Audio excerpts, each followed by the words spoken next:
할렐루야. 귀한 수요일 저녁입니다. 함께 하시는 여러분 가운데 주님의 크신 은혜와 긍휼이 함께 하시기를 축복합니다. 네, 우리 교회 앞에 공사하느라 그냥 정신이 없죠. 제가 사진을 좀 이렇게 보셨죠? 네, 카톡 사진 보내드렸는데 안에 얼마나 깊게 파고 안에를 잘 정비를 해놨는지, 길은 조금 불편해도 향후 이렇게 포장하고 하면은 더 좋은 환경에 좀 이렇게 놓여질 것 같습니다. 어쨌든 공사가 잘 마무리해서 다행입니다. 오늘 우리가 사무엘상 25장을 들어가면서 1절의 말씀을 함께 읽었습니다. 이제 사무엘상도 몇 장 남지 않았어요. 약 6장 정도 남아 있습니다. 오늘 본문의 사건은 사무엘이라는 인물의 삶이 이제 끝나는, 그의 삶을 마감하는 장면을 그리고 있습니다. 여러분들이 그동안 말씀을 통해서 들었던 사무엘이 어떤 인물이었는지에 관해서 이 시간 열심히 기억해내시면서 그동안 들었던 말씀들을 생각하시면서 오늘 본문 말씀을 여러분들이 함께 들으셨으면 좋겠어요. 사무엘이란 인물은 성경 역사 가운데도 정말 손꼽을 만큼 참 훌륭하고 온전히 하나님을 따랐던 사람으로 우리는 기억하게 됩니다. 우리 주변에도 우리 가까운 사람들 안에서도 또 전 세계의 그리스도인들 중에서 이 사무엘이라는 이름을 사용하는 사람이 너무도 많아요. 우리 한글 이름도 있죠. 무슨 사무엘, 김 사무엘, 이 사무엘 많고, 외국 이름에도 조나단, 무슨 사무엘 굉장히 많습니다. 그 사람들이 사무엘이라는 이름을 사용하는 이유가 너무도 당연히 성경 안에 인물의 사무엘이 훌륭했고 그의 삶이 흠잡을 데 없이 하나님 앞에 고귀하고 아름다웠기 때문입니다. 이 사무엘이란 인물은요, 사사시대의 마지막과 왕정시대의 이 두 간극을 잇는 대단히 혼란스러울 수밖에 없었던 상황 중에 태어나서 사사시대에서 왕정시대로 연착륙하는 그 과정을 정말 성실하게 이어내고 그 사명을 감당했던 사람이 바로 사무엘입니다.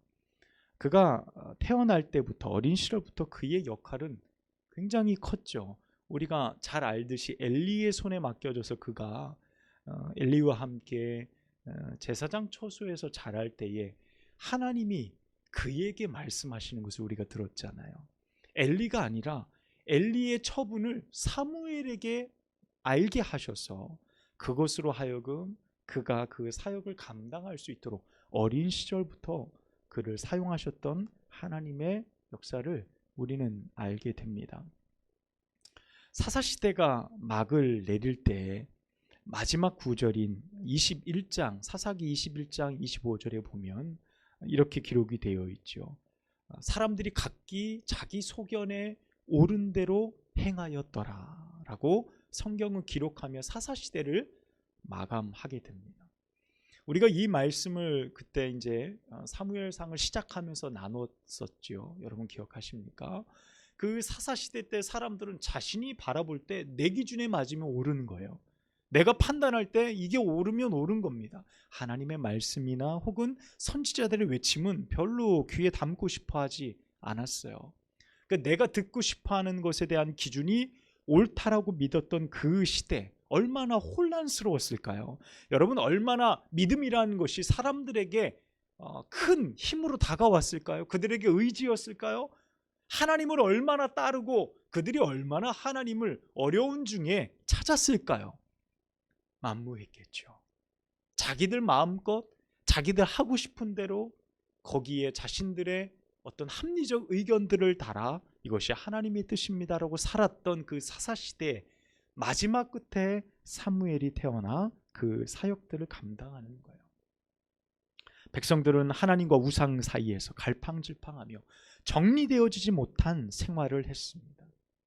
아무도 하나님을 온전히 섬기는 사람은 존재하지 않았습니다.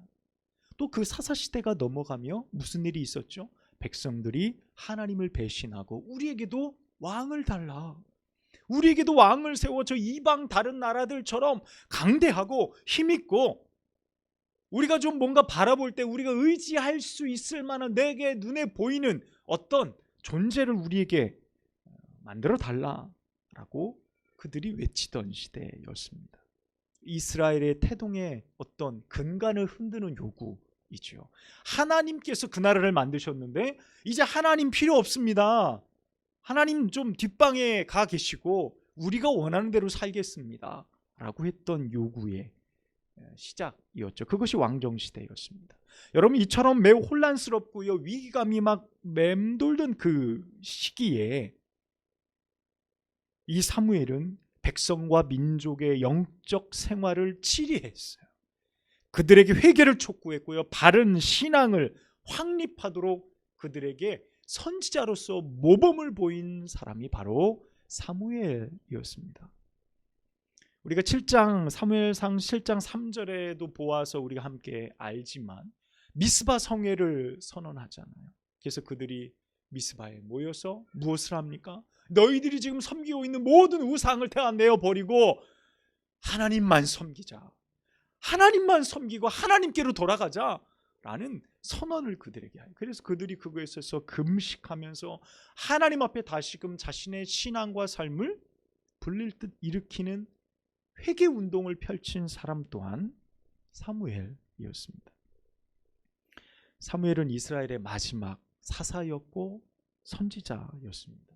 그가 선지자가 될 때 엘리 제사장 이후 영적으로 이스라엘은 완전히 심하게 타락해 있었고요, 나라는 블레셋의 침공을 받아서 대단히 위태로운 상황에 처해 있었어요. 이런 때에 사무엘의 등장, 그리고 사울, 그리고 다윗으로 이어지는 그 시대 안에서 사무엘의 역할은요, 빼놓을 수 없었어요.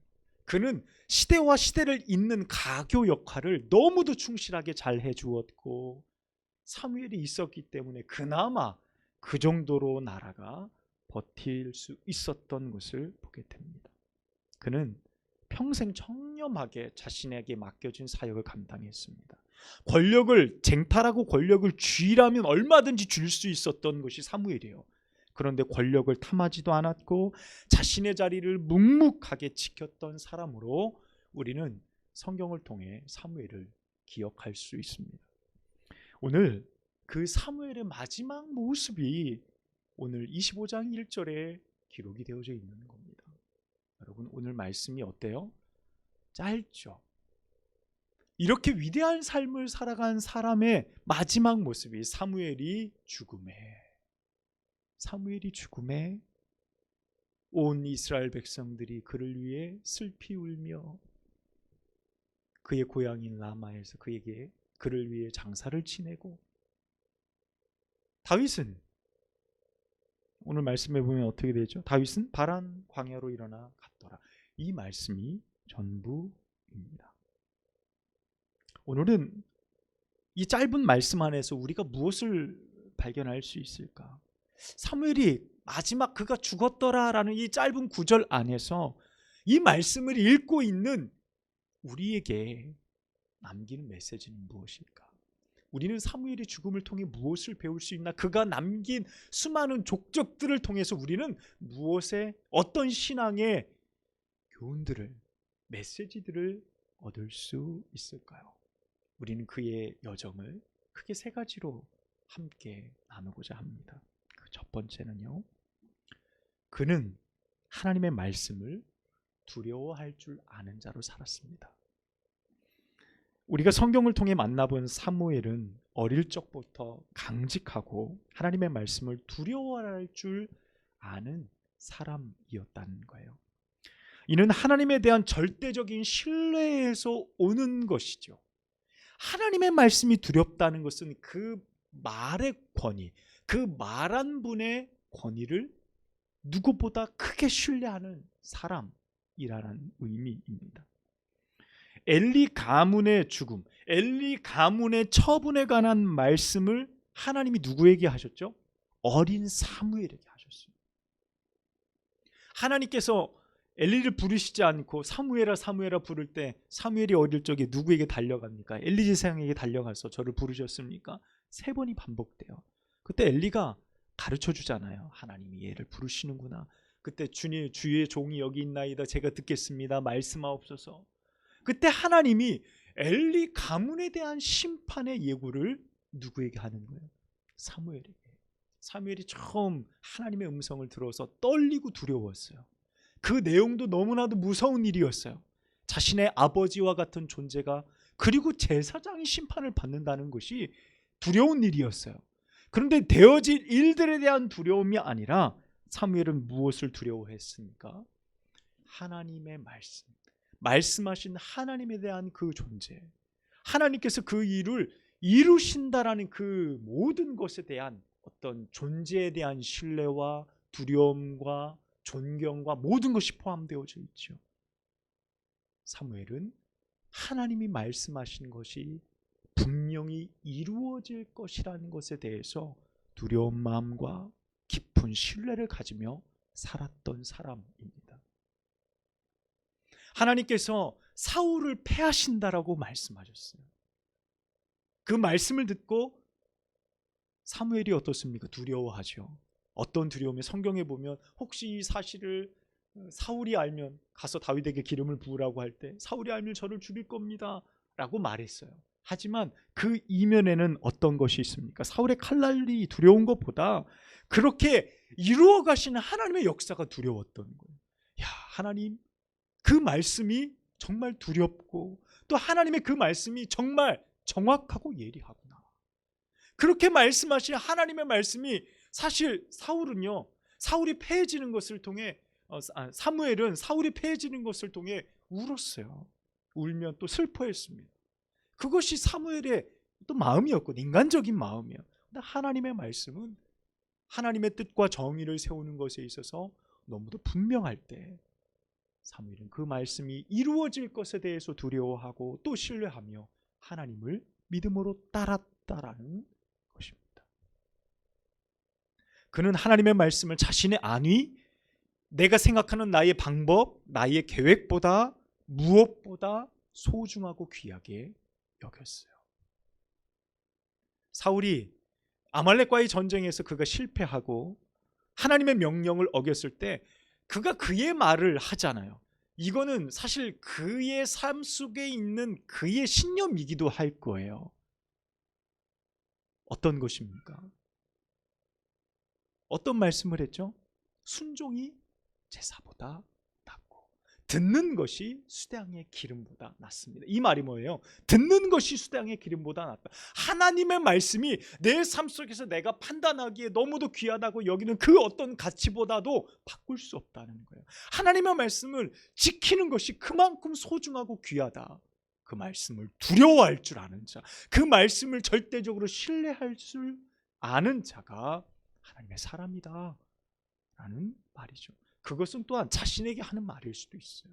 내가 그렇게 살아가는 자이다 라는 말이겠죠. 우리는 사무엘의 삶을 통해 첫 번째로 바로 그것을 발견할 수 있는 겁니다. 두 번째는 그는 하나님의 일에 대해 자신의 의견을 조금도 드러내지 않았다는 겁니다. 그는 평생 하나님의 수많은 일들을 감당하면서 자신의 의견을 하나님 앞에 드러내고 그것이 관철되기를 원했던 적이 없었어요. 여러분 사무엘상 19장 18절의 말씀에 보면 다윗이요 사울에게 모진 핍박을 당하고 자신에게 도망쳐와요. 라마로 도망쳐옵니다. 그리고 그 모든 일어난 일을 다윗이 사무엘에게 모두 이야기를 해요. 자, 그러면 이 사무엘이 어떻겠어요? 마음이 이미 사울을 기름을 부었다가 사울이 하나님께서 폐위하시겠다 그랬어요. 다윗에게 기름을 부었습니다. 이제 다윗이 왕이 될 거야. 이것이 하나님의 뜻이에요. 그러면 사무엘이 얼마든지 어떻게 할 수 있습니까? 사울을 바꾸어낼 수 있잖아요. 사울의 행포가 길어지기 전에, 그의 통치가 40년이 꽉 채워지기 전에 30년이 됐든 25년이 됐든 그 중간에서 멈추게 할 수도 있잖아요. 그의 마음이라면. 그런데 그는 그 말씀에 보면 19장에도 보면 사무엘의 아무런 의견도 발견할 수가 없어요. 다윗이 모든 상황을 다 이야기했는데도 불구하고 사무엘은 그의 의견, 자신의 생각을 다윗에게 단 한마디도 이야기하지 않아요. 사무엘은 이미 자신의 역할을 끝낸 뒤로 물러나 버렸어요. 사울 왕을 선택해 왕으로 세운 뒤에 사무엘은 이제 전면의 사역에서 물러나 버립니다. 백성들의 원대로 왕을 세웠으니 자신은 이제 일선에서 물러나 더 이상 자신의 의견을 드러내지 않겠다는 겁니다. 다윗은 사무엘의 이와 같은 모습이 어떻게 보면 서운했을지도 몰라요. 서운한 마음이 들었을지도 모를 겁니다. 그러나 사무엘은요, 아무 말도 하지 않고 자신의 의견을 드러내지 않았던 것은 하나님의 일하심이 결정되었기 때문이에요. 여러분, 이 말이 뭔지 아시죠? 15장 23절로 가보면 아말렉 사건이 나와요. 사울이 그 전쟁에서 하나님의 말씀을 불순종하고 순종하지 않고 자신의 눈에 보기에 좋은 거, 백성들의 눈에 보기 좋은 짐승들을 남겨두고 그것을 하나님께 드리는 것이냐? 거짓말을 하는 거죠. 그때 사무엘이 그에게 이야기합니다. 여호와께서 왕을 버리셨도다 라고 말했어요. 이것은 하나님의 판단이고 하나님의 결정된 사항을 사무엘이 이야기한 거예요. 어떻게 보면 사울의 처분이 결정된 것입니다. 하나님의 말씀이 절대적으로 이루어진다는 사실을 너무나도 잘 알고 있던 이 사무엘은 자신의 의견을 하나님의 계획과 섭리 가운데 더할 이유가 없었던 거예요. 하나님이 일하시고 계셔요. 물론 그가 아직도 횡포스럽고 그의 왕의 통치 기간이 아직도 많이 남아있다 하더라도 하나님께서 그에 대한 처분을 내리실 때까지 사무엘은 자신의 입장을 보류하는 거예요. 내 말을 하지 않는 겁니다. 나의 의견과 생각이 있음에도 불구하고 말하지 않는 겁니다. 여러분, 이 사무엘은 누구보다 이스라엘 민족을 사랑하는 사람이었어요. 뜨겁게 이 민족 사랑하는 사람입니다. 그런데 사울 왕 세우고 보니 이거 아차 실수인 거예요. 시작부터 삐걱대고 40년 시간 동안 나라를 다 엉망으로 만들어 놓은 이 사울, 그가 무너져가는 나라를 바라보며 그저 그것 지켜본다는 것이 쉬운 일이었을까요? 내가 아무 말 안 하고 그냥 가만히 있는 거 여러분 쉬운 일일까요? 내가 사랑하는 그 나라가 엉망이 되어져 가고 하나님이 아닌 엉뚱한 곳에 사람들의 정신이 팔려 살아가고 있고 엉뚱한 지도자가 세상을 어지럽게 하는 이 상황 가운데 여러분, 그 상황을 바라보며 사무엘이 그저 잠자코 있는 것이 쉬운 일이었겠냐는 거예요. 그는 자신이 가진 영적 지도력으로요, 다윗을 도와 사울을 몰아내고 자신의 의견을 얼마든지 드러낼 힘이 있는 사람이었어요. 그럼에도 그는 자신의 의견을 드러내지 않습니다. 그가 죽는 날까지 그는 하나님이 일하시는 도구로서만 사용되어질 뿐이었어요. 사랑하는 여러분, 하나님의 일에 내 생각을 관철시키기 위해 애를 쓰는 다툼들이요, 한국교회 안에 얼마나 많이 일어나는지 모릅니다. 모두 다 하나님을 위한 거룩한 것이라는 명목하에 수많은 다툼과 성도 간의 비방과 분열들이 끊이지 않는 것이 지금 우리들의 현실입니다. 다 하나님의 뜻이래요. 이쪽도 하나님의 뜻이고 저쪽도 다 하나님의 뜻이래요. 다 거룩한 일이래요. 거룩한 성전, 거룩한 전쟁처럼 그 안에서 분란을 일으키고 있는 그들의 모습 속에 오늘 사무엘은 하나님이 정하신 그 뜻을 알았기에 자신의 그 어떤 마음도 드러내지 않았던 그 모습을 우리는 분명하게 발견할 수 있어야 돼요. 사무엘이 바랬던 것은 단지 하나님의 뜻이 이루어지기를 바랄 뿐이었어요. 하나님의 뜻이 온전히 이루어지기를 바랄 뿐입니다. 나의 뜻이 때로 하나님의 뜻을 넘어서고요, 때로는 하나님의 뜻을 무시하거나 외면하기도 하고 가볍게 여기는 일들을 사실 우리는 종종 범하곤 합니다. 내가 하나님의 뜻을 너무도 명확하게 알고 있지만 때로는 외면하고 싶어서 잠시 모르는 척 고개를 돌릴 때도 있었습니다. 여러분, 이는 우리가 조심하지 않으면 안 되는 매우 위험한 생각과 행동이라는 거예요. 여러분, 하나님의 일은 결코 우리의 계획과 뜻대로 내 마음대로 되어지는 것이 아니기 때문에 그렇습니다. 여러분, 우리는 기억해야 돼요. 우리는 도구이지 창조자가 아닙니다. 우리는 청지기이지 주인이 아니에요. 하나님이 우리에게 맡겨주신 이 교회와 이 나라를 위해서 우리는 하나님 앞에 쓰여지는 사람이에요. 우리는 관리하며 최선을 다해 우리에게 맡겨진 일들을 할 뿐입니다. 내가 무엇을 창조하려고 하고 내가 무엇을 가지려고 하고 누리려고 하는 주인의 자세가 아니라는 거예요. 여러분, 이와 같은 일들이 교회 안에 성도들의 마음 가운데 깊숙이 담겨져 있을 때에 우리들의 교회가 옮아가는 겁니다. 아파가게 되고 하나님의 말씀이 가벼워지게 되고 교회가 힘을 잃게 되고 세상 가운데서 비난을 받게 되어지는 것입니다. 사무엘이 이처럼 이스라엘 나라를 사랑하고요, 하나님의 뜻을 따랐음을 우리는 오늘 성경을 통해 반드시 기억하고 배우고 알아가야만 합니다. 마지막 세 번째는요, 그는 마지막 죽음을 통해 자신의 삶을 평가받았다라는 것입니다. 여러분, 사무엘처럼 놀라운 사역을 온전히 흠없이 감당한 사람도 성경 안에서도 찾기 어려울 만큼 흔치 않은 일이죠. 그는 민족의 지도자였던 선지자였던 또한 모세와 같이 놀라운 선지자로 인정을 받는 또 하나의 사람이었습니다. 그런 그의 죽음은요, 온 이스라엘 온 무리가 슬퍼하고 또 애통할 만한 것이었죠. 너무나도 당연한 것 아니겠습니까?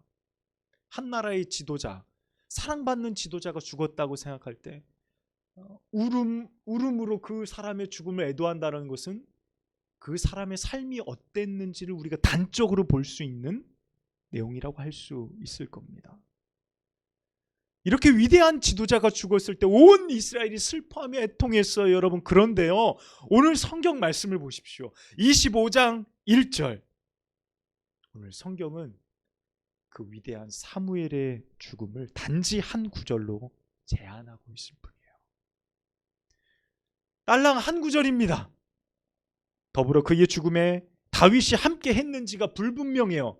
제가 말씀을 여러 군데를 보고 여러 번역서들을 영어 성경을 다 봤는데도 오늘 말씀해 보면 다윗이 그 장례에 함께해서 함께 눈물을 흘렸는지, 그 장례 기간 동안 온전히 참여했는지 전혀 언급되지 않습니다. 사울 왕의 존재도 드러나지 않고 있어요. 단지 일반 백성들에게 의해 자신의 교양이었던 라마에 매장되어지는 것으로 그의 놀라웠던 파란만장한 믿음의 삶의 인생이 막을 내린 겁니다.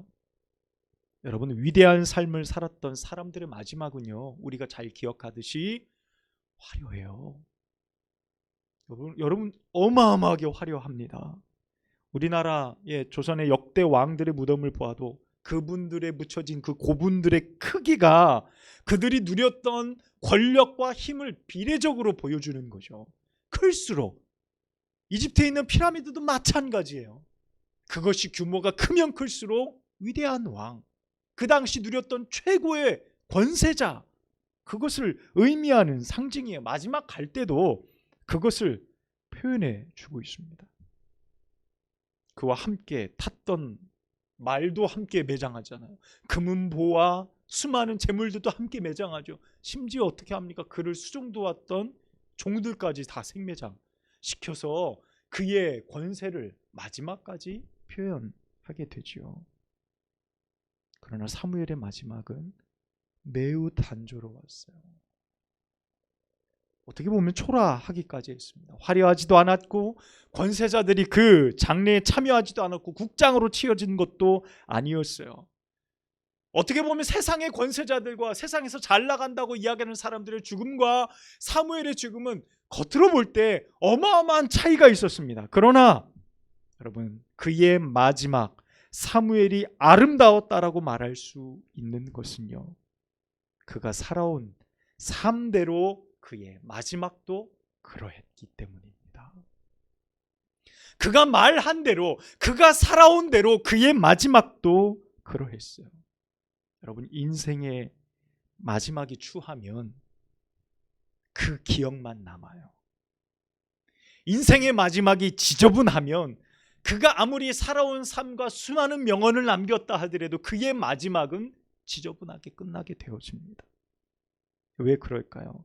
그가 살아온 모든 삶이 거짓이었음을 마지막이 증명해 주는 꼴이 되기 때문에 그래요. 그래서 우리는 그런 경우를 심심치 않게 봅니다. 이렇게 살아온 사람이 마지막이 불투명하게 지저분하게 끝내는 모습을 보며, 그가 살아왔던 삶도 사실은 포장되어졌던 거구나, 거짓이었구나. 우리는 그의 마지막을 보며 그가 살아온 길을 평가하곤 한다는 것이죠. 사무엘의 죽음 앞에 모든 백성들이 슬피 울었습니다. 그의 죽음을 애도하고 그가 떠나는 것을 너무나 마음 아파했어요. 여러분, 그의 삶이 진정 아름다웠다는 평가이고, 평상시 그가 한 말대로 그가 그렇게 살았고 또 그렇게 죽었다는 사실을 증명해 주고 있습니다. 그가 죽고 없었을 때 많은 사람들이 사무엘을 그리워했어요. 민족의 지도자가 떠났어요. 미치광이인 이 사울조차도요, 나중에 신접한 여인 무당에게 찾아가서 사무엘을 불러달라고 간청할 정도로 사무엘이 떠났어도 사무엘에 대한 기억은 잊혀지지 않았어요. 그는 죽었으나 잊혀지지 않는 사람이 된 거죠. 이렇게 마지막은 화려하지 않아도 자신이 하나님 앞에 어떻게 살아왔는지를 모든 사람들이 인정해 주는 사무엘의 죽음은 사무엘다웠다라고 말할 수 있는 겁니다. 우리는 오늘 이 한 사람의 죽음, 이스라엘의 위대한 선지자였던 사무엘을 살펴봅니다. 우리는 그의 죽음 앞에서 무엇을 발견할 수 있습니까? 여기 예배하는 우리들도 그 길을 걷고 있어요. 우리도 그 죽음이라는 인생의 관문 앞에 서게 될 겁니다. 내 삶을 마감할 때 나는 누구로 기억될까요? 여러분, 나를 어떤 사람으로 사람들은 기억해 줄까요? 하나님은 나의 삶을 어떻게 평가해 주실까요? 내가 목사로 살아오고 내가 권사와 집사로 내가 교회의 성도로서 수십 년의 삶을 살아왔는데 그 지난날의 삶을 어떻게 평가할까요? 여기에는 우리의 한 가지 바람이 존재합니다. 사무엘도 그랬을 것 같아요. 내가 죽기 전 하나님을 가장 잘 믿었던 그 믿음, 내가 죽기 전 하나님 앞에 결심한 대로 내가 바르고 온전하게 살기를, 내가 오늘 예배를 드리며 말씀을 들으며 가슴을 치는 회개와 기쁨과 은혜와 결심, 내가 그 뜻대로 살아가다 하나님 앞에 가기를 모든 사람이 바라고 또 바랄 것입니다. 저 역시 마찬가지. 하나님이 데려가실 때 내 믿음이 하나님 앞에 가장 좋을 때, 나의 믿음과 나의 삶이 하나님으로 막 불타오를 때, 그 은혜가 뜨겁게 내 삶을 가득 채워진 그때 하나님이 나를 데려가시면 너무 좋겠다, 너무 좋겠다 라는 바람을 갖는 거예요. 비리비리하고 확신도 없고 하나님 데려가시면 어쩌지 할 때, 그때쯤 하나님 데려가시면 얼마나 두렵겠어요. 하나님 데려가실 때 하나님 저 자격이 있을까요? 부터 해서 수많은 변명들을 일관하며 내 삶을 마감하고 싶지는 않을 겁니다. 비록 우리의 삶이 사무엘처럼 나의 후손에게 위대한 업적을 계승할 만한 결과들을 남겨주지 못한다 할지라도 나를 위해 울어줄 사람들이 있고요, 내가 걸어온 삶을 그래도 믿음의 사람으로 살았다라는 평가와 나를 기쁘게 맞아주실 하나님 앞에 내가 설 수 있다면 우리는 분명 복된 삶을 살아온 자들이 될 것입니다. 할렐루야. 우리의 삶에 이와 같은 은혜와 거룩한 은총이 있기를 축복합니다.